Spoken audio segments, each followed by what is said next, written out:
देश में इन दिनों राजनीतिक टूल किट का जो शब्द है बहुत प्रयोग में हो रहा है। राहुल गांधी को कुछ महिलाओं ने भारत जोड़ो यात्रा के दौरान कुछ आपबीती सुनाई और कहा कि उनके साथ बलात्कार हुआ था, बहुत सारी मानसिक यातनाएं झेलनी पड़ी। राहुल गांधी ने कहा कि क्या वे पुलिस को बताएं और आपको मदद करें, तो महिलाओं ने कहा कि नहीं, अब मत करिए, इससे हमारी बदनामी होगी और परेशानियां और बढ़ेंगी। साफ था कि महिलाएं अपना दर्द बांटने और कम करने के मकसद से राहुल गांधी से मिली थी। जब मैं चल रहा था, आपने देखा होगा कि बहुत सारी महिलाएं रो रही थी। आपने देखा? आपको मालूम है क्यों रो रही थी? नहीं, उसमें से बहुत सारी महिलाएं इमोशनल थी, मुझसे मिलकर रो रही थी, मगर उसमें बहुत सारी ऐसी भी महिलाएं थी जिन्होंने मुझे बोला कि उनके साथ बलात्कार हुआ है, उनको किसी ने मोलेस्ट किया है, उनके किसी रिश्तेदार ने उनको मोलेस्ट किया है। और जब मैं उनसे बोलता था, बहन मैं पुलिस को बताऊं, तो मुझे कहती थी, राहुल जी पुलिस को मत बताइए, हम चाहते हैं कि आपको यह बात मालूम हो, मगर पुलिस को मत बताइए, हमारा और भी नुकसान हो जाएगा। एक और वक्तव्य सुनिए। प्रधानमंत्री श्री नरेंद्र मोदी ने विदेश की धरती पर कहा था कि 2014 के पहले कई लोगों को भारत में पैदा होने पर शर्म आती थी, अपमानजनक लगता था। एक समय था जब लोग, यार पता नहीं पिछले जन्म में क्या पाप किया था,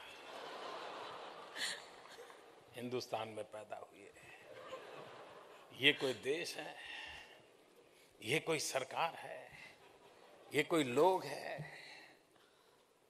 चलो छोड़ो, चले जाए कहीं और लोग निकल पड़ते थे। मोदी जी ने पूरी दुनिया को बताया कि पता नहीं क्यों इस भारत में जन्म लेना पड़ा। दोनों ही मामले में कहीं भी कानून टूटता हुआ नजर दिखाई नहीं पड़ता। वो दिखता है, जो दिख रहा है वो है राजनीतिक बयानबाजी। नमस्कार, मेरा नाम ज्ञानेश श्रीवास्तव हुआ। जी हां, ये पूरा मामला राजनीतिक बयानबाजी का है, लेकिन इसमें राजनीतिक टूलकिट का कैसे इस्तेमाल हो रहा है वो हम आपको बता रहे हैं, आज बताएंगे।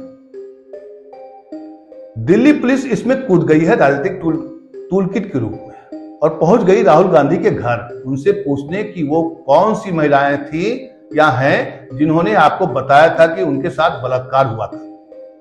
अब सबसे पहली बात कि किसी भी बलात्कार पीड़ित की पहचान बताना कानूनन सही नहीं है, और दूसरी बात ये कि अगर महिलाओं ने राहुल गांधी से कहा कि वो उनकी पहचान किसी को न बताएं, तो पीड़िता की पहचान न बताना बतौर इंसान और राजनेता उनका धर्म बन जाता है, क्योंकि उन महिलाओं को कब तक इंसाफ मिलेगा इसकी कोई समय सीमा नहीं है। लेकिन यह तय है कि उन महिलाओं को उतने वक्त और उसके बाद भी समाज और अपने परिवार का तिरस्कार झेलना पड़ेगा। उधर जिस दिन दिल्ली पुलिस ने राहुल गांधी को नोटिस दिया है, मतलब कल जो नोटिस दिया है, अब सवाल खड़ा होता है कि क्या वो प्रधानमंत्री श्री नरेंद्र मोदी को भी नोटिस देगी और पूछेगी कि पीएम साहब आप हमें बताएं, दिल्ली पुलिस को बताएं कि किसने कहा है कि भारत में पैदा होने पर उन्हें शर्म महसूस होती है और पछतावा है। क्या दिल्ली पुलिस अब ये सवाल भी करेगी पीएम नरेंद्र मोदी से और मांगेगी उन लोगों की लिस्ट कि आप हमें लिस्ट दीजिए जिसके आधार पर आप विदेश की धरती पर भारत देश का मजाक उड़ा रहे हैं? आपको लगता है कि क्या अब यही सब होगा देश में?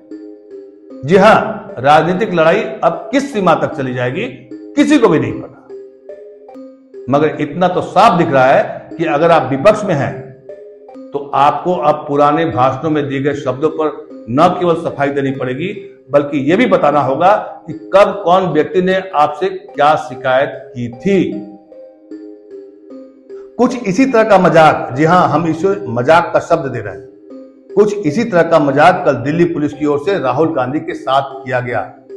दिल्ली पुलिस की एक टीम कल राहुल गांधी के घर पहुंच गई और सवालों की एक फहरिस्त सौंपी कि आपने 45 दिन पहले जो भाषण दिया था भारत जोड़ो यात्रा के दौरान, उसका डिटेल्स आप हमें बताएं, दिल्ली पुलिस को दें, ताकि आगे की कार्रवाई की जा सके और उन महिलाओं को न्याय दिलवाया जा सके जिसका आपने भारत जोड़ो यात्रा के दौरान जिक्र किया था।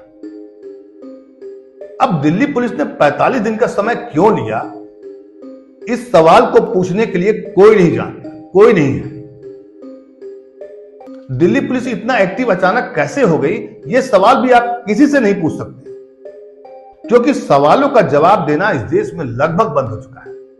खास करके तब अगर आप सत्ता से जुड़े हैं या सत्ताधारी के कंट्रोल वाली पुलिस है तो।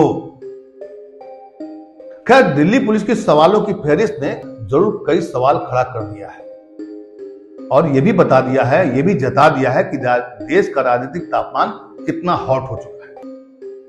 इतना हॉट हो चुका है कि देश की संसद, देश की सबसे बड़ी पंचायत संसद को चलने नहीं दिया जा रहा है।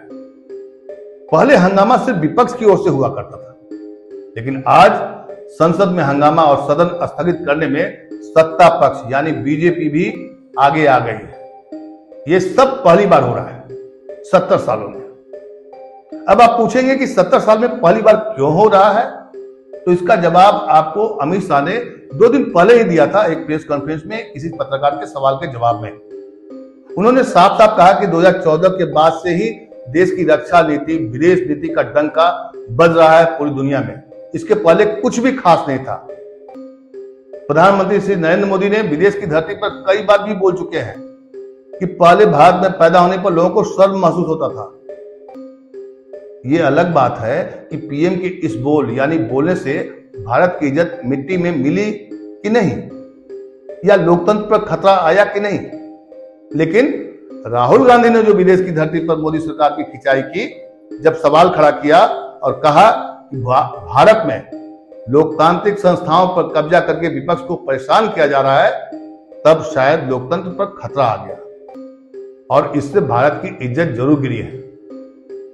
इसी सवाल पर राहुल गांधी से माफी मांगने के लिए संसद में पिछले 5 दिन से टकराहट चल रहा है और हंगामा बरपा है और बीजेपी के मंत्री से लेकर संसद तक राहुल गांधी से सवाल और उनसे माफी मांगने के सवाल पर पूरी सत्ता पार्टी अड़ी हुई है। नया ट्विस्ट ये आया है कि अब दिल्ली पुलिस में इसमें कूद गई है और राहुल गांधी से सवाल पूछा है कि महिलाओं ने क्या कहा था, उसका डिटेल हमें बताइए। लोकतंत्र में राजनीतिक लड़ाई जनता के लिए होती है और एजेंसियां निरपेक्ष होकर काम करे, ये अपेक्षा की जाती है।